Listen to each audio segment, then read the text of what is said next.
सरिता शर्मा का प्यार भरा नमस्कार। आप सभी लोगों को बहुत बहुत स्वागत एक बार फिर से सरिताज रूफटॉप किचन गार्डन में।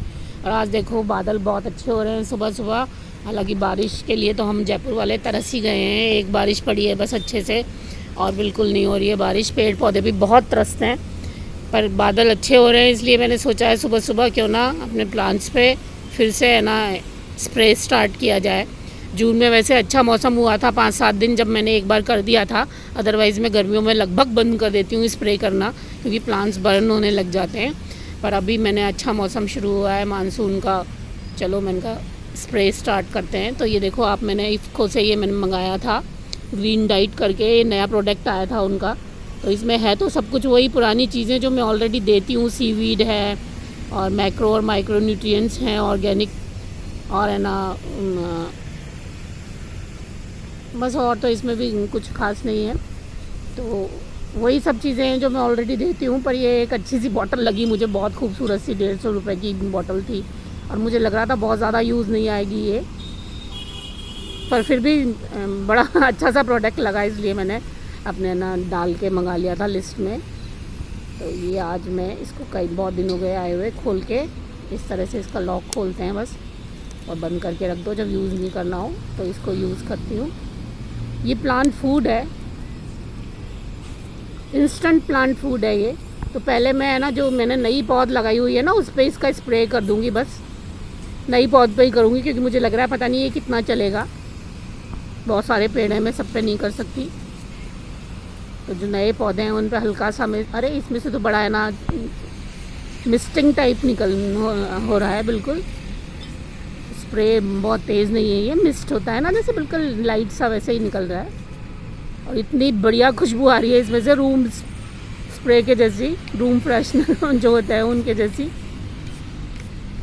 तंबाकू वगैरह भी मुझे लग रहा है इसमें ऐड है, और बहुत प्यारी खुशबू आ रही है। फ्लावर ऑयल्स वगैरह हैं शायद। तो ये थोड़ा थोड़ा कर देती हूँ, अच्छा लगा इसको स्प्रे करके तो मुझे। और जिस हिसाब से ये निकल रहा है उससे तो लग रहा है कि काफ़ी अच्छा चलेगा, ये इतनी जल्दी ख़त्म नहीं होगा। इंस्टेंट प्लांट फूड है ये। तो अब इन्होंने मेरी जो ये फ्रेंच बीन्स हैं, इन्होंने ग्रोथ ले ली है। ये देखो टिंडा कितना अच्छा शुरू हुआ है, आगे पता नहीं इसका क्या अंजाम होगा। पर नए जो मैंने टिंडे लगाए हैं वो भी काफ़ी हेल्दी हैं। नई जो पात निकली है बस उसी पे मैं इसको पहले इसकी है ना मिस्टिंग कर देती हूँ, और उसके बाद मैं नीम ऑयल का और उसका ऑर्गेनिक NPK का है ना छिड़काव भी करने वाली हूँ वहाँ सारे प्लांट्स पे। ये भी देखो फ्रेंच बीन्स के अच्छी बढ़त ले ली है इन्होंने।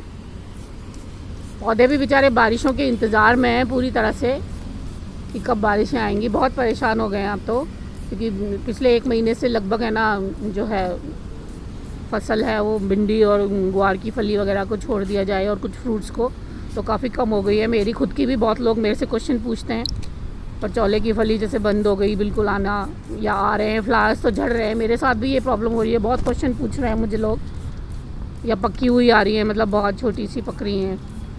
तो गर्मियों में यार परेशान तो होते ही हैं प्लांट्स तो, और है ना अब धीरे धीरे मैं भी उम्मीद करती हूँ कि ठीक हो जाएंगे। तो रही मेरी इतनी फैली हुई है, ग्रीन है, पर उसमें बहुत ज़्यादा तुरई नहीं आ रही। पूरे जून में मैंने 3-4 तुरई तोड़ी हैं बस। करेले बीच में अच्छा सा मौसम हुआ तो एक बार फिर से आए थे, 1-2 बार तुड़े, और फिर अब बहुत तेज़ गर्मी पड़ी तो फिर से है ना येलो होने लगे हैं थोड़े छोटे छोटे। ये नए मैंने बेल लगा दी थी जो बहुत अच्छी चल रही है। अच्छे पॉट्स तैयार किए थे, ये टमाटर के लिए किए हैं हालांकि मैंने, पर बीच में इनमें एक करेला भी मैंने लगा दिया है। टमाटर की पौध अभी रेडी नहीं थी इसलिए। और ये भिंडी पहले की लगी हुई है, पर इसमें बहुत बड़ा है ना उसका गेंदे का प्लांट हो गया था एक, वो मैंने हटा दिया है यहाँ से। उसकी वजह से ये बढ़ नहीं पाई थी उस टाइम, पर अब हटते ही है ना इतनी अच्छी ग्रोथ ली है इन्होंने। तो इस पर भी हम थोड़ी सी मिस्टिंग कर देते हैं इसकी।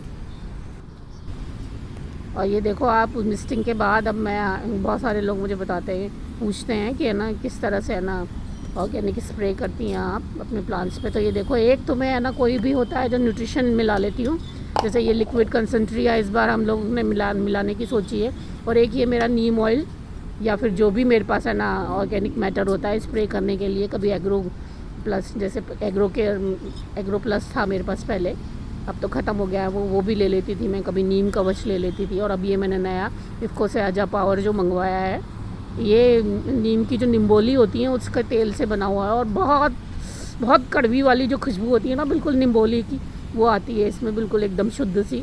तो 5 लीटर की मेरी ये बॉटल है और मैं 10 ml मिलाऊंगी इसमें। 7.5 ml से लेके और 10 ml तक आप मिला लीजिए। मतलब 1 लीटर में 1.5 ml से लेके 2 ml तक मिला सकते हैं हम लोग। इससे ज़्यादा मैं नहीं मिलाती क्योंकि है ना प्लांट्स जल जाते हैं, फिर पत्तियाँ बंद सी होने लग जाती हैं। क्योंकि ये भी मिलाती हूँ मैं फिर साथ में, ये भी मैं 10 ml ही मिलाऊंगी जो भी मैं न्यूट्रिशन लेती हूँ। कभी मैं सीवीड एक्सट्रैक्ट ले लेती हूँ, कभी मैं ये ले लेती हूँ, कभी मैं बायो एंजाइम ले लेती हूँ। मेरे पास 3 4 5 लिक्विड हैं इस तरह से। कभी कभी जो भी मेरा मन होता है वो मिलाने के लिए मैं ले लेती हूँ। तो दोनों को ये मिक्स करके ये हम मेरी बॉटल में भर देंगे। बॉटल मेरी थोड़ी गंदी सी हो रही है क्योंकि बहुत दिनों बाद निकल रही है। गर्मियों में मैं बंद कर देती हूँ बिल्कुल, तेज़ गर्मियों में।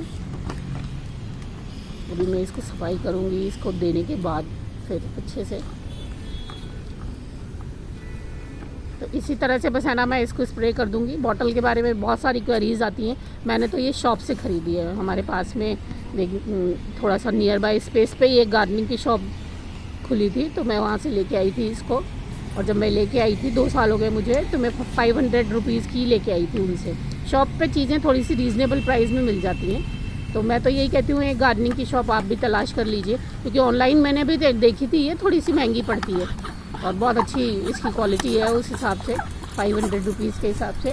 तो मुझे तो ये 500 की पड़ी थी, पर ऑनलाइन नहीं है इतने की, इसलिए मैं पहले ही बता दूँ आपको।